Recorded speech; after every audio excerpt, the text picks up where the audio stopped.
O que acontece quando você chega perto demais da verdade sobre os OVNIs? Alguns dizem que você recebe a visita dos homens de preto. O meu filho foi baleado na cabeça a queima-roupa. Eles costumam chegar na forma de homens de preto. Eles sabem onde você mora e sabem onde você estará a todo momento.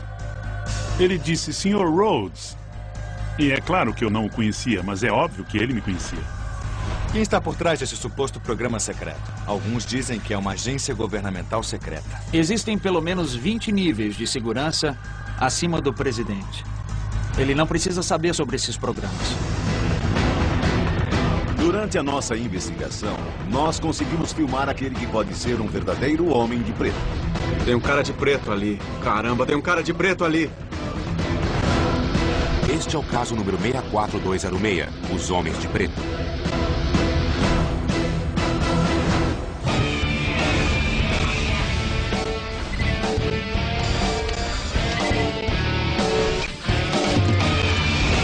Caçadores de OVNIs.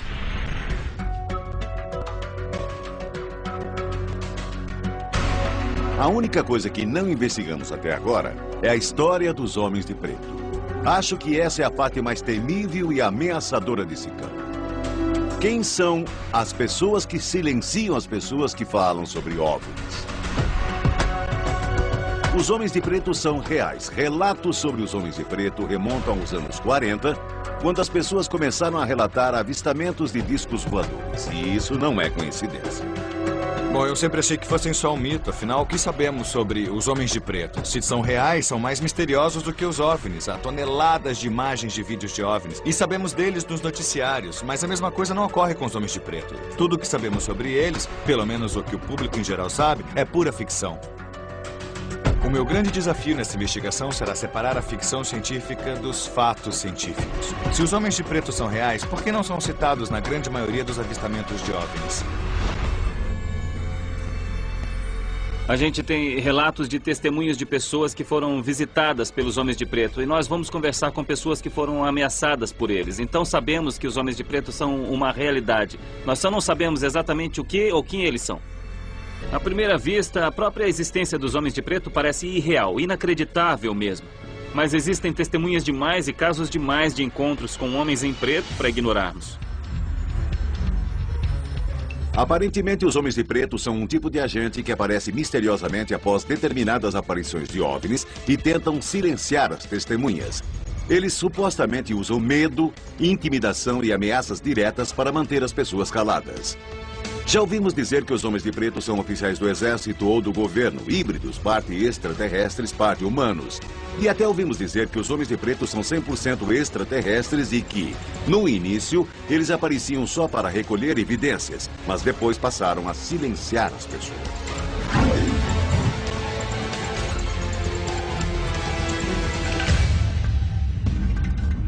Foi um pouco antes do Natal, em 1987, e 4 objetos voaram em disparada sobre o shopping. E comecei a receber visitas de pessoas.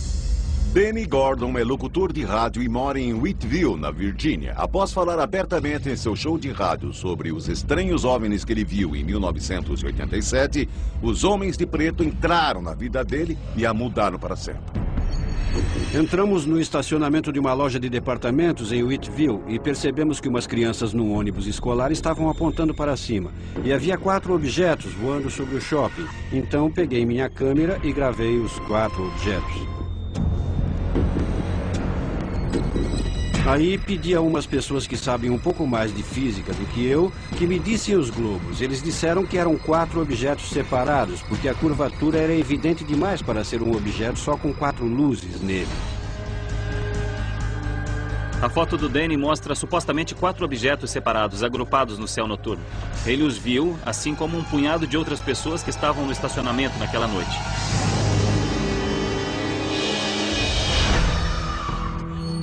Eu era o único que estava lá falando abertamente sobre o que estava vendo, mandando informes para a Associated Press e a United Press. Então eu estava narrando o que via e eu nunca dei muita bola, não achei que voltaria para me assombrar.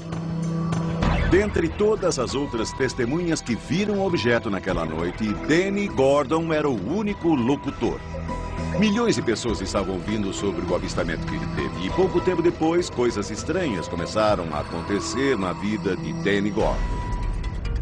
Eu havia sido convidado para ir a Virginia Beach para falar à United Press International. Levei as fotos para mostrar a eles, mas deixei os negativos em casa. Eu deveria me encontrar com o pessoal na base naval Oceana e no quartel-general da CIA. Mas quando liguei para eles, disseram que o general que ia se encontrar comigo não estava e perguntaram se eu havia trazido os negativos. E com a minha ingenuidade interiorana, eu disse não, eu os deixei em casa. E quando voltei em Virginia Beach, descobri que meus negativos, só aqueles negativos, haviam sido levados. Se os negativos só tivessem desaparecido, seria uma coisa. Mas o Danny dizer à CIA que ele deixou os negativos em casa e então descobrir que estavam sumidos, isso me parece mais do que uma coincidência. Não me parece que você realmente tenha sido ameaçado. Isso por acaso não aconteceu? Sim, eu costumava receber telefonemas do tipo: escute aqui, deixe quieto, esse é um assunto do governo. Havia carros pretos do governo me seguindo até em casa. E um homem me ligou dizendo que se eu falasse com os repórteres, estaria pondo em risco a mim ou a minha família. E eu falei. Em 1991, a intimidação incessante de Danny Gordon foi muito além das ameaças. Ela se transformou em violência física. O meu filho estava numa festa e foi baleado na cabeça a queima-roupa bem aqui na têmpora. Foi uma Magnum 32 e ele entrou em coma na cirurgia às 9h30 e acordou 21 dias depois e estava cego. Não sabemos quem atirou nele. Porque as outras pessoas disseram que tinham sido uns caras vestidos de preto. Depois disseram que foi ele. Até hoje ainda não sabemos quem atirou nele. Suspeita que os homens de preto tenham ido até as testemunhas e as persuadido a não dar prosseguimento ao testemunho delas? Eu espero que não mesmo. Então eu disse, se existe uma chance ínfima disso estar ligado aos OVNIs, eu disse à minha esposa, não posso me arriscar e continuar a fazer isso. Ainda não se sabe se foram os homens de preto que atiraram no filho de Danny Gordon.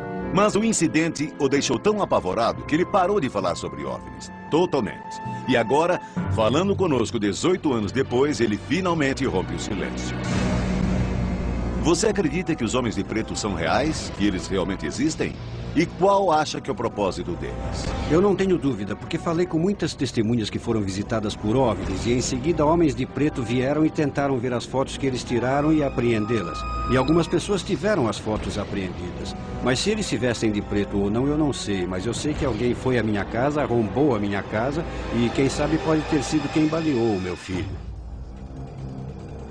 Se os homens de preto realmente atiraram no filho de Danny Gordon, eles não deixaram provas para incriminá-los. Para chegar mais perto da resposta, precisamos encontrar um caso em que evidências tangíveis tenham sido deixadas para trás.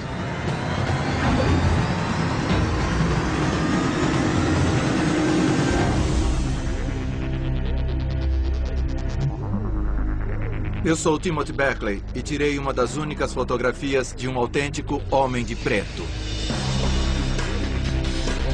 Timothy Beckley escreve sobre OVNIs e teve o seu próprio encontro misterioso com um homem de preto.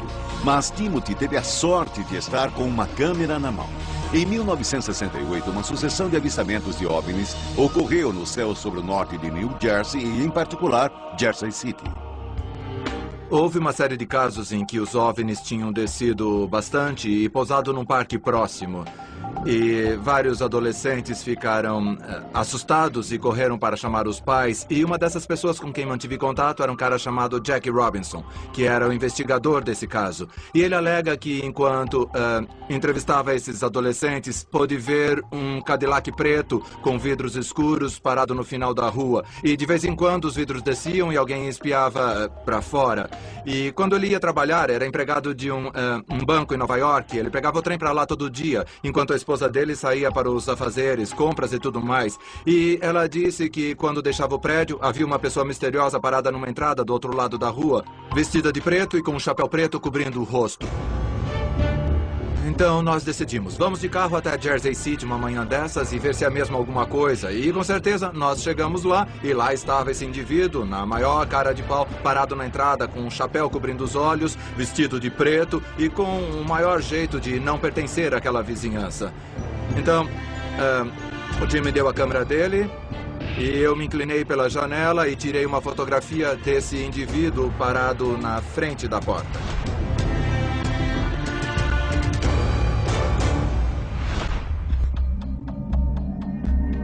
Mas o que faz você pensar que esse é um homem de preto e não só um homem de terno preto que, por acaso, está na rua todo dia?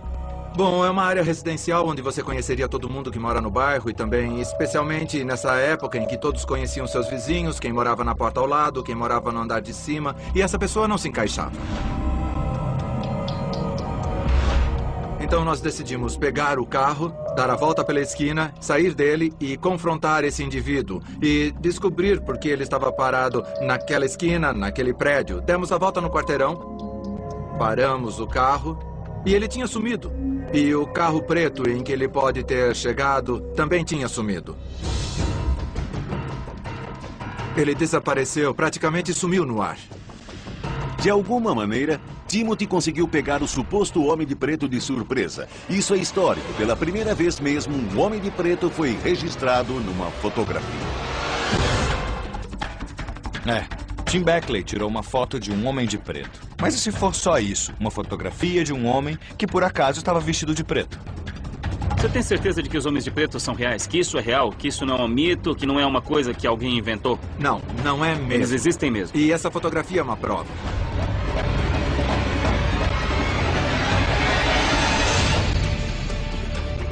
Nós examinamos a foto de Tim Beckley e não existe nenhum sinal de manipulação digital nem fotográfica.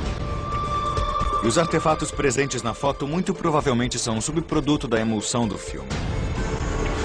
Tim tirou esta foto em Jersey City, em 1965. O caminhão que aparece em primeiro plano é uma picape C10 da primeira geração. E esta provavelmente é uma C10 1962. Dá para ver pelo farol arredondado, pelo limpador de para-brisa invertido do lado do passageiro e pelos retrovisores laterais grandes e retangulares. Se esse era um verdadeiro homem de preto, é mais do que provável que estivesse ciente da presença de Tim e nunca teria permitido que essa foto fosse tirada.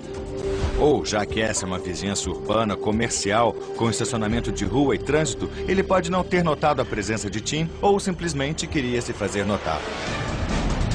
Até agora, temos o encontro de Danny Gordon com os homens de preto que podem ser responsáveis por supostamente terem atirado no filho dele. E temos Timothy Beckley, que tirou uma foto de um homem de preto. Até agora, os homens de preto têm feito ameaças à distância. O que precisamos fazer agora é ir mais fundo e achar alguém que tenha sido ameaçado diretamente pelos homens de preto. Dois homens de preto se aproximaram de mim, eles me olharam e disseram: "Nós o veremos de novo em breve." Eu sou Johnny Sanders e faz 34 anos que sou intimidado pelos homens de preto.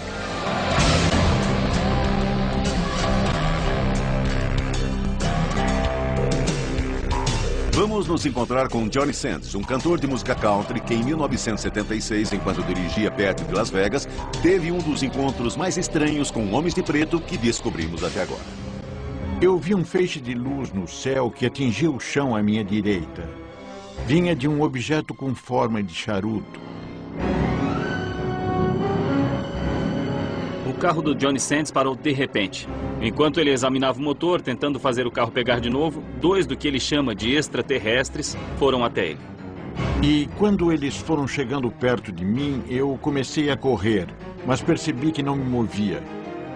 Eles tinham olhos muito penetrantes. A boca deles era pequena e cheia de vincos, parecendo homens desdentados, mas tinham um nariz grande e largo e parecia que tinha uma coisa se projetando para fora do rosto deles.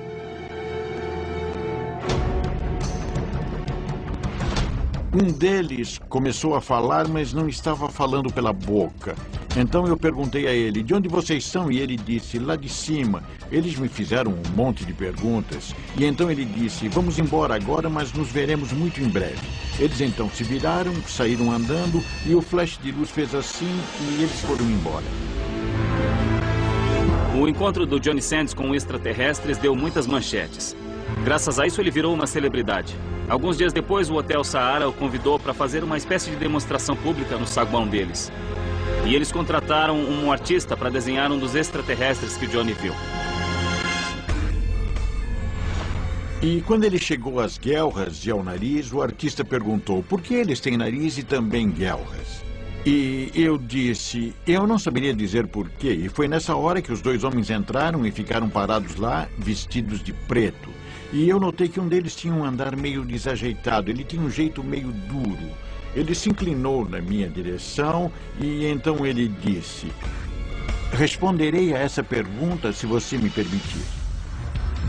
Existe uma região do céu que fica a 8 anos-luz e meio daqui e se chama Sirius. Ele disse, lá tem um planeta que sabidamente é do tipo aquático, metade água e metade terra. Então isso explicaria as guelras e o nariz. Aí ele disse, nós temos que ir agora, mas nos veremos de novo muito em breve. Bom, essa foi a mesma coisa que os extraterrestres me disseram no deserto uns 3 ou 4 dias antes. E quando saíram pela porta do corredor, o guarda de segurança, que não estava mais distante deles do que vocês estão de mim, quando ele chegou à porta, ele se virou, voltou andando e disse, aqueles caras simplesmente desapareceram em pleno ar. Talvez nesse caso os homens de preto estivessem brincando com a cabeça dele. Não para dissuadi-lo de falar, mas para fazer com que a história dele parecesse tão absurda, tão inacreditável, que quando ele falasse, ninguém acreditaria.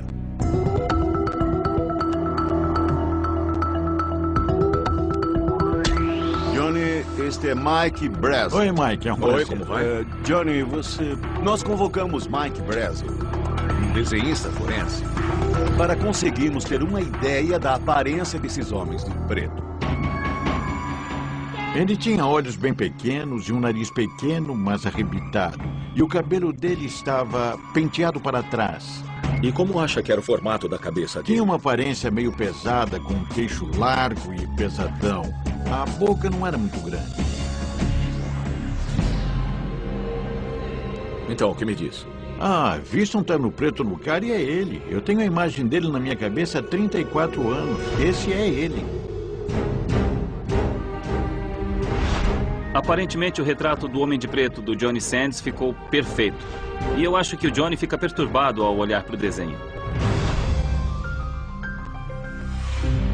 O que você acha da história de Johnny Sands? Ele foi muito específico sobre o que aconteceu. Me parece que, graças a todos os detalhes, eu acho que alguma coisa realmente aconteceu ao Johnny Sands. E não dá para ignorar o testemunho. O Johnny Sands não só passou no teste do detector de mentiras, como também passou num teste de estresse de voz. Segundo autoridades, parece que ele está dizendo a verdade. E por mais absurdo que pareça, eu estou inclinado a acreditar nele. Estamos ouvindo muitas coisas diferentes. Ficamos sabendo que alguns são intimidadores e que outros agem muito estranhamente, como se fossem extraterrestres, como você sugere. Mas até agora, o único padrão que temos é que essas pessoas estão vendo homens vestidos com roupas pretas. Não estão só vendo homens vestidos de preto. Estão vendo homens fazendo vigilância, como a fotografia que Timothy Beckley nos mostrou, ou pessoas que dão avisos e depois cumprem o que disseram. Quer esses homens de preto sejam humanos, tentando proteger o segredo da existência dos OVNIs, ou realmente extraterrestres observando as nossas atividades. Uma coisa está muito clara. Existe uma ligação direta entre homens de preto e OVNIs.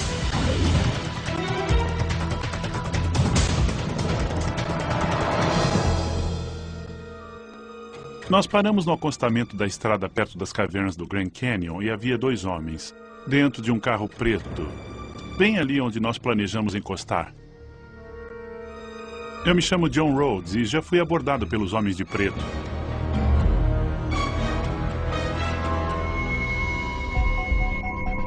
Conhecemos John Rhodes numa investigação anterior quando estávamos procurando uma base extraterrestre subterrânea em Dulce, Novo México. Em 1996, quando foi procurar uma base subterrânea perto das cavernas do Grand Canyon, no Arizona, ele deve ter chegado perto de alguma coisa importante, porque algumas figuras bizarras cruzaram o caminho dele. Eu vinha para cá vindo de Las Vegas para investigar as cavernas do Grand Canyon. E quando começamos a parar no acostamento da estrada, havia um carro preto novo e brilhante, e havia 2 caras de terno dentro dele esperando por mim. Um deles estava encostado no carro e o outro veio em direção a mim quando eu estacionava. Eu saí do carro e o homem veio até o meu veículo e, me olhando nos olhos, ele se virou para mim e disse, Sr. Rhodes. E é claro que eu não o conhecia, mas obviamente ele me conhecia. Então esses caras sabiam seu nome? É. Nossa. Sabiam o meu nome. E o mais importante, sabiam que eu estaria bem ali. Eu acho estranho que no meio de nada, de repente, aparecem dois homens que sabem o nome de John Rhodes. Eu não acho que esse encontro foi por acaso. Ele se virou para mim e então disse: bem, sabe, Sr. Rhodes, o senhor pode cair lá e se machucar. O senhor pode cair em algum buraco por lá e nunca mais ser encontrado. E eu sabia que isso era uma ameaça. E o que aconteceu? Voltaram para dentro do veículo e eu nem os olhei ir embora porque eu não queria que pensassem que haviam me intimidado. E eles tinham algum tipo de identificação, seja no terno ou na carteira? Nada, nada. E de fato, quando olhei para o veículo deles, não tinha nenhum grão de poeira. É como se não tivessem passado por ninguém que tenha levantado poeira na estrada e coberto o carro deles. Os sapatos deles estavam totalmente brilhantes, dava para ver o seu reflexo neles. Eram pretos e não parecia que já estavam lá. Na verdade, parecia que eles tinham saído do carro pela primeira vez. Um carro novo em folha. Roupas, sapatos novos em folha, tudo, absolutamente tudo novo. Me parece mais do que estranho que no meio do deserto eles não tivessem poeira no carro, nenhuma poeira nas roupas. Como se explica isso? Não dá. Por que queriam avisá-lo sobre esta área? O que estava procurando? O que tem aqui? Você precisa se lembrar que já se fez o levantamento topográfico de apenas 3,3% de todo o Grand Canyon. Isso significa que por volta de 96% dele, quase 5.000 quilômetros quadrados, nunca tiveram pés humanos pisando neles. Eu acho que alguns desses antigos sistemas de cavernas nesse calcário, por centenas de quilômetros quadrados, são um lugar perfeito para construir instalações militares subterrâneas. Não é preciso escavar nenhuma terra, é só ocupar um lugar já escavado. E se estão ligados por passagens nas cavernas ou por túneis naturais, seria perfeito que existissem nessa região calcária.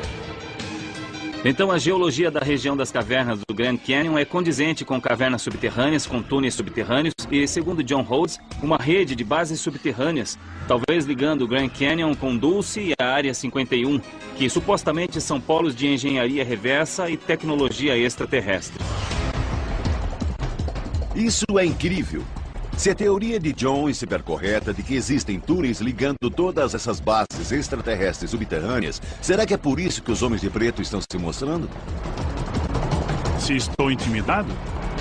Eu diria que estou mais intimidado por vocês.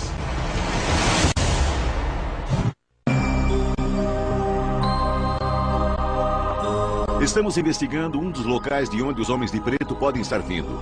Nós conversamos com alguém que afirma que existe uma rede de túneis interligando uma rede enorme de bases extraterrestres subterrâneas secretas. Se isso for verdade, o governo americano deve saber de sua existência e muito provavelmente está em conluio com eles. E se é esse o caso, deve haver uma documentação disso em algum lugar.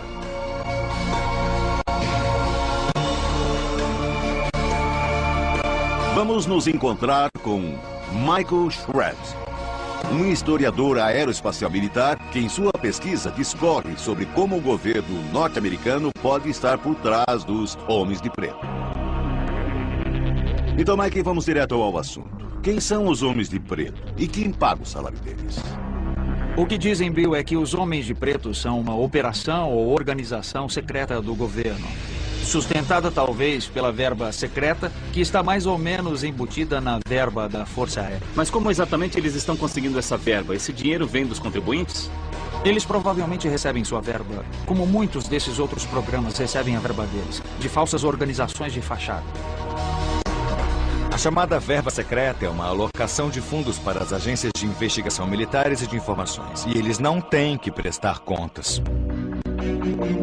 E como podemos provar isso? Temos o artigo do Detroit Free Press, e isto aqui data de 8 de fevereiro de 1987, e nele diz: livro secreto, esconde projetos militares, a verba secreta do Pentágono triplicou sob a administração Reagan.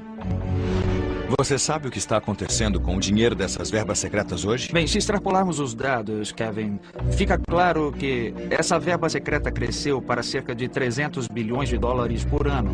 Mas no que estão usando isso e para quê? Essa é a grande pergunta. Aqui nós temos o organograma dos níveis de acesso de segurança. E se você olhar aqui embaixo, Ele começa com restrito, depois vai para confidencial, depois para secreto, altamente secreto, SCI, USAP. Acima disso, existem 28 níveis de criptografia altamente secreta. O presidente fica no nível 17. Ele pode acessar os códigos de ativação ou códigos de lançamentos nuclear, mas depois você verá o que interessa. Existem pelo menos 20 níveis de acesso de segurança acima do presidente. Ele não precisa saber desses programas. Isso tudo é só uma teoria de que existem 20 níveis de projetos secretos acima do presidente dos Estados Unidos. Contudo, ela é bem plausível. E se os homens de preto realmente estão ligados ao governo americano, é bem possível que o presidente não soubesse nada sobre eles. É negação plausível. Mas se esses programas são tão secretos assim e são tão importantes para a nossa segurança nacional... Sem dúvida alguma. Que tipo de medidas seriam tomadas por alguma agência se algumas dessas informações acabarem vazando? Se você tem uma nave capaz de ir até Marte e voltar na hora do almoço, você vai dar essa tecnologia aos seus concorrentes, aos seus adversários, ou até dentro do governo? Não. Eles vão manter isso em segredo, não reconhecerão sua existência. Eles precisam controlar essa vantagem a qualquer custo. Acha que eles chegariam a usar força letal? Sem dúvida alguma.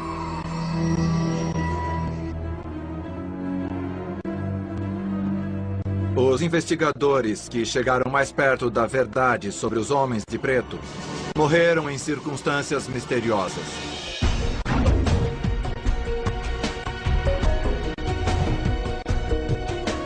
T. Allen Greenfield é um pesquisador de OVNIs e escritor que tem investigado o fenômeno dos homens de preto há décadas. E ele sabe até onde eles irão para silenciar as pessoas que sabem demais. A maioria das pessoas costuma achar que os melhores casos sobre os homens de preto são os casos antigos. Muitos dos casos mais recentes não ganham o mesmo tipo de publicidade por um motivo bem simples. A maioria das pessoas especializadas em investigar os homens de preto morreu misteriosamente. E nenhum deles tinha mais de 40 ou 50 anos. As pessoas que chegaram mais perto da verdade morreram. Um ufólogo famoso é o lendário escritor Morris K. Jaspy, um pioneiro. Ele escreveu vários livros e alguns pesquisadores acreditam que quando ele chegou perto demais da verdade, os homens de preto o silenciaram de uma vez por todas. Jaspy escreveu um livro chamado Caso dos OVNIs. E supostamente esse homem perfeitamente equilibrado que não tinha nenhum motivo para se suicidar, foi suicidado. Ele supostamente asfixiou a si mesmo num carro. E parece que isso foi feito de maneira tão requintada que obviamente foi realizado por outra pessoa ou pessoas que tinham motivos para fazer parecer que o Sr. Jaspy tinha cometido suicídio.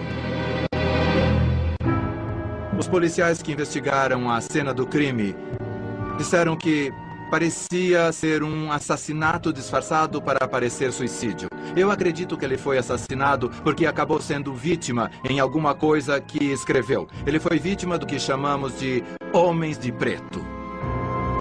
Um outro caso de pesquisador de OVNIs que morreu antes da hora, supostamente nas mãos dos homens de preto, é o de Frank Edwards. Em certa época na vida, Frank trabalhou na Mutual Radio Network como locutor. E ele realmente falava bastante sobre OVNIs. Ele teve a vida ameaçada, ele ignorou a ameaça e continuou a divulgação. E então, ele escreveu Discos Voadores, um assunto sério. Foi o único livro do gênero que chegou à lista dos mais vendidos do New York Times, mais de 1 milhão de cópias. E pouco depois disso, ele virou para a esposa e disse: Mary, eu estou com uma sensação muito estranha. Descobriram a causa da morte? Disseram que foi falência cardíaca, mas ele não tinha nenhum dos sintomas comuns que se associaria a um ataque cardíaco. Eu acho que foi algum tipo de envenenamento e foi um alerta a todos nós que levamos a sério a ufologia. A polícia declarou que a causa da morte de Frank Edwards foi um aparente ataque cardíaco. Contudo, clinicamente, um aparente ataque cardíaco e um ataque cardíaco, de fato, são duas coisas completamente diferentes. E pouco depois disso veio a terceira fatalidade. Jim Kidd escreveu um livro chamado Livro dos Casos sobre os Homens de Preto. Ele morreu devido a um tornozelo machucado. Não havia nada de errado com ele. Era jovem, tinha ótima saúde, torceu o tornozelo e morreu. Segundo estudos recentes, lesões simples como tornozelos torcidos podem aumentar o risco de coágulos sanguíneos, apenas porque o sangue tende a ficar estagnado na região da lesão. Então, morrer de tornozelo torcido, embora raro, é possível. Talvez ele tivesse um coágulo na perna, talvez não. O mais provável é que ele morreu porque falou demais a respeito dos homens de preto. É sempre bom vê-lo. Tome cuidado. Obrigado, Ali. Valeu. Muitíssimo obrigado.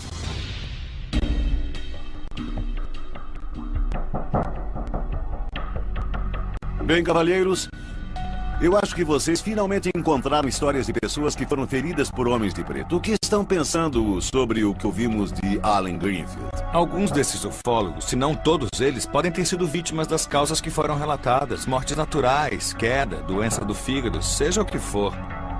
Pessoas morrem prematuramente e quando morrem, sempre estarão no meio de algum trabalho. E se este trabalho tem alguma coisa a ver com OVNIs, acho que é muito fácil presumirmos que isso teve algo a ver com a morte. Não existem tantos ufólogos assim no mundo, não é? E por que não tiveram uma morte natural e tranquila? Essas foram mortes muito estranhas e misteriosas. Eu não tenho dúvida alguma de que existe uma tendência aí. No fim de tudo, Allen nos contou sobre 7 ufólogos que tiveram uma morte prematura no auge de suas carreiras. 7 ufólogos que falavam abertamente na mídia, como Danny Gordon. Isso não é uma coincidência. Existe uma ligação aqui. Uma coisa que precisamos fazer é achar mais testemunhas que nos levem ao lugar onde encontraram um homem de preto. Encontrar um lugar onde existem homens de preto, encontrar um lugar onde haja homens de preto protegendo alguma coisa e ver se nós podemos trazer homens de preto a nós. Aviso.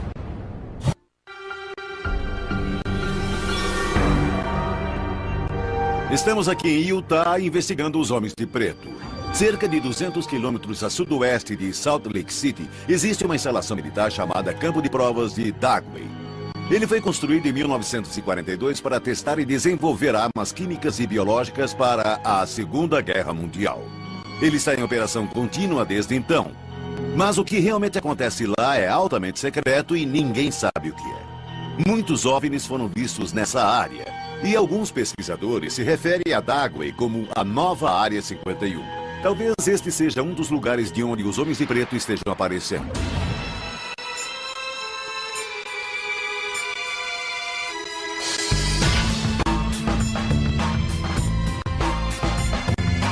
Olá. Kevin? Oi. Pat? Oi, Dave. Muito prazer. Dave Rosenfeld é um pesquisador de OVNIs de Utah que tem investigado o campo de provas de Dagway há muito tempo. Ele tirou algumas fotos incríveis de OVNIs e de outras coisas no céu de Dagway e descobriu algumas informações restritas.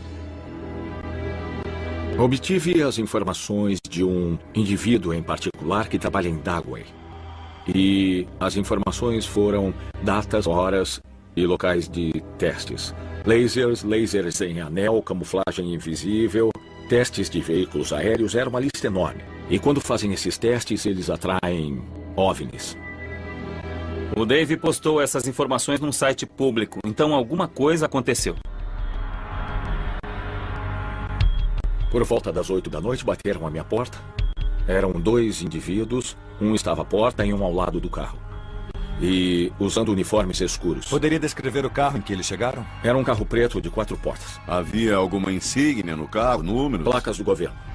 O cara que veio até a porta tinha um corte escovinha, era loiro e muito intimidador. E usava aqueles óculos típicos de policiais. E me perguntou, é Dave Rosenfeld? Eu disse sim. E ele disse, bom, o senhor tem uma determinada informação em seu site que precisamos tirar imediatamente.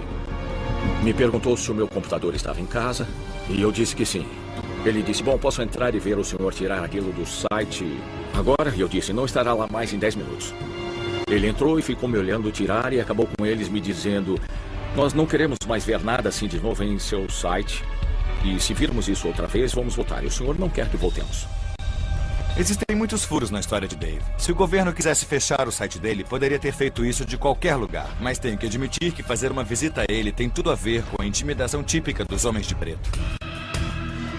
Por quanto tempo essa informação ficou no seu site antes desses caras irem te visitar? Ficou por uns 4 dias. E você acha que a informação que postou na internet justificava esse tipo de tratamento? Era tão importante assim? Sim, era. Mike Brazel, um desenhista forense, conseguiu fazer um retrato do Homem de Preto, de John Sands. Tinha olhos bem pequenos e um nariz atarracado. Do Homem de Preto, de John Rhodes. Os olhos dele eram bem amendoados e o cabelo dele era cortado à escovinha. E do Homem de Preto, de Dave Rosen. O cabelo dele estava cortado à escovinha, nariz estreito e era alto, mas musculoso. 3 desenhos separados. Contudo, existe uma semelhança sinistra entre eles. Talvez sejam os mesmos homens de preto capturados na foto de Tim Beckley.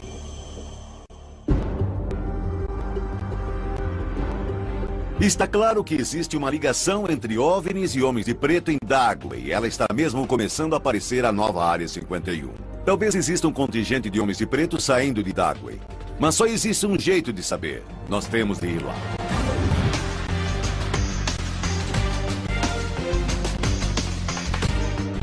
Aviso.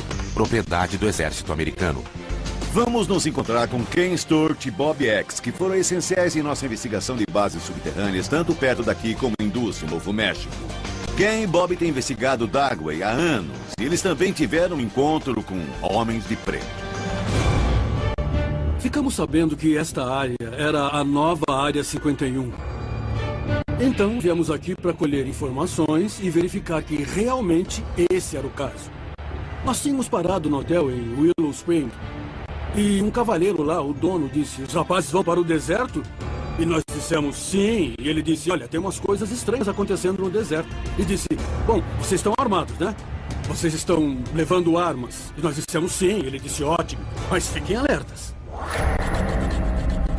Então nos dirigimos até o local. Era umas 9 da manhã. E quando eu saí de um pequeno retorno, eu olhei no retrovisor e vi uma nuvem de poeira se aproximando bem rápido. Aquele veículo grudou na nossa traseira e eu fiquei reduzindo, esperando que ele desse a volta e passasse, mas ele não passou, ficou diminuindo. Finalmente o Bob disse: ei, encosta, eu já estou cheio disso. Nós encostamos e o Bob saiu do carro. Eu fiquei lá dentro, ajustando o espelho, e havia 2 caras dentro do carro. O carro não tinha nenhuma insígnia, nenhuma luz piscando, nada mesmo. Foi ali. O motorista saiu e o Bob também. Eu fiquei entre os 2 veículos. Ele estava vestindo calças largas. Sei. E vestia um colete. Eu não vi nenhum distintivo, mas sabia que aquele cara estava vestido de preto. E ele disse: o que estão fazendo aqui? E eu disse: só tirando umas fotos. Ele disse: mostre sua identificação. E eu disse: preciso saber quem você é. E o homem fez assim: isso é tudo que você precisa ver. E ele apontou para a placa G14. Uma placa de carro G14 é uma placa do governo. O General Service Administration, ou GSA, tem uma frota desses veículos espalhada pelo país para uso oficial pelas agências e departamentos do governo. Eles são numerados de G11 a G91. G14 designa uma frota de carros grandes para uso interagências. Como podem ver, esse lugar é mesmo remoto. E lá estavam eles 2 e nós 2 e nada mais por perto. E a coisa podia ter azedado. Então eu fiquei com a minha arma no meio das pernas. Estava com o retrovisor do motorista virado para ele e o retrovisor central virado para o passageiro. Eles esperavam nos intimidar, nos fazer desistir do que estávamos fazendo, nos fazer ficar de joelhos e todo aquele lance tipo o Santo Graal. Mas não foi o que aconteceu. Depois disso, voltei para dentro do carro e fomos embora. Eles nos seguiram até onde a estrada fazia a curva e nós fomos para Vernon. E eles seguiram reto, mas ainda estavam na nossa cola. Talvez assim como o John Rhodes, o Ken e o Bob estivessem se aproximando muito de alguma coisa que o governo não queria que vissem. Mas eu anotei o número da placa. E o que descobriu? Bom, foi muito interessante. Quando eu voltei minha jurisdição, porque na época eu trabalhava como policial, averiguei a placa que pertencia a um Jeep branco do Departamento de Gerenciamento de Terras do município de Park, no Colorado. Mas não era um Jeep? Não era um Jeep. Então eu liguei para o supervisor do Departamento de Gerenciamento de Terras do município de Park e perguntei: vocês têm um veículo com essa placa? E o supervisor disse: com certeza, e eu estou vendo ele pela janela do meu escritório. E o município de Park fica a 1.200 quilômetros de lá. Aquela placa não pertencia àquele veículo. E isso, é claro, acionou 1000 alarmes dentro de mim. E está tudo se encaixando. Os homens de preto têm um longo histórico de usurpar a identidade alheia. E agora esses 2 homens de preto aparentemente foram flagrados numa mentira. Talvez aquelas placas G14 tenham realmente sido tiradas de outro veículo. Deixa eu fazer uma pergunta. Estamos de pé aqui e agora. É? Acha que estão de olho em você? Com certeza. É melhor E eles acreditar. monitoram comunicação, já nos disseram um monte de vezes. Se você está no rádio ou se está no celular, toda essa área aqui está sendo monitorada. Mas estamos em terras públicas agora. Por que estamos sendo monitorados? Bom, a base fica bem ali.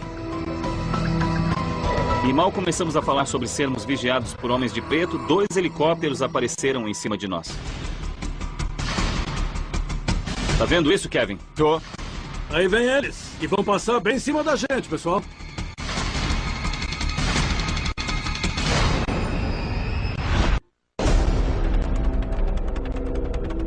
Tá vendo isso, Kevin? Tô. Aí vem eles. E vão passar bem em cima da gente, pessoal.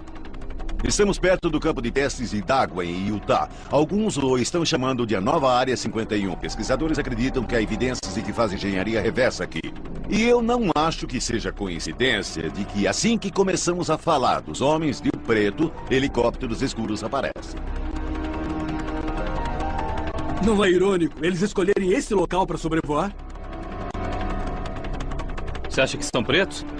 Tá vendo alguma insígnia neles? Não tô vendo. Aquilo não é verde militar. Não é verde militar. Não é. E não tem nenhuma insígnia. Está vendo algum número na cauda? Não, mas eu diria que eram pretos. Eram helicópteros pretos, sim? É, isso é muito esquisito, hein?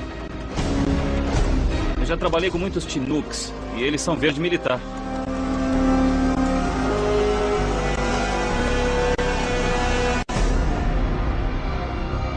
O que você acha que tá rolando? Quem são esses caras? O que eles estão querendo da gente? O que eu acho é que são de uma organização particular, trabalhando em conjunto com alguém que está envolvido com discos voadores ou OVNIs, chame como quiser.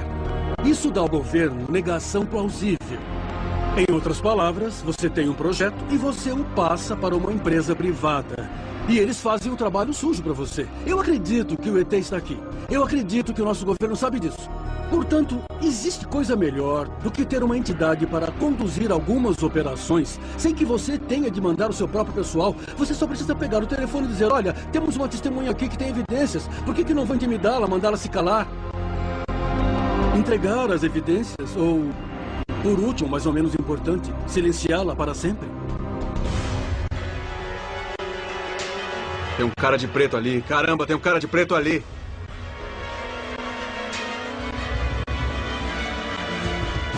Tá todo de preto?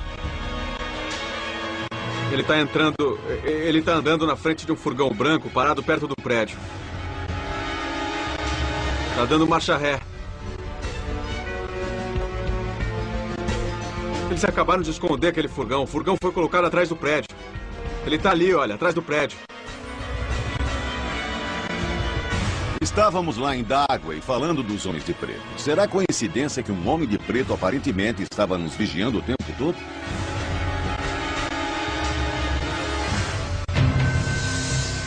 É o seguinte, não há como negar que homens de preto estavam vigiando a gente. Entre a foto, todas as testemunhas oculares e os helicópteros, e agora isto, me parece que existe um elo militar muito forte com os homens de preto. Como investigadores, chegamos mais perto dos homens de preto do que qualquer um. Ouvimos histórias de ameaças e de intimidações e nós mesmos tivemos um gostinho disso. Eles são reais e sabem mais sobre o fenômeno dos OVNIs do que qualquer um. Tivemos testemunhas confiáveis e é difícil questionar relatos em primeira mão. Mas considerando os avistamentos, as ameaças, as intimidações e até o nosso próprio encontro em Dagway, acho que é muito provável que tudo isso sejam só coincidências. Entre os helicópteros fazendo um voo de rotina e um homem da manutenção trabalhando no local, como muitos avistamentos de OVNIs, estes são apenas encontros ao acaso. Vocês estão esquecendo o mais importante, que os projetos secretos que empregam os homens de preto tornaram-se tão secretos, tão ocultos e tão encobertos por mentiras e distorções que nem sequer os homens de preto se dão conta de que são homens de preto. Os homens de preto estão por aí desde a década de 50 e na comunidade ufológica existe todo tipo de histórias repletas de ameaças, coações e até violência física. Quando chegamos perto demais, até nós fomos abordados por homens de preto. Nós sabemos o quanto eles são impiedosos e nós sabemos que eles estão guardando um segredo e que farão qualquer coisa para evitar que essa verdade seja descoberta.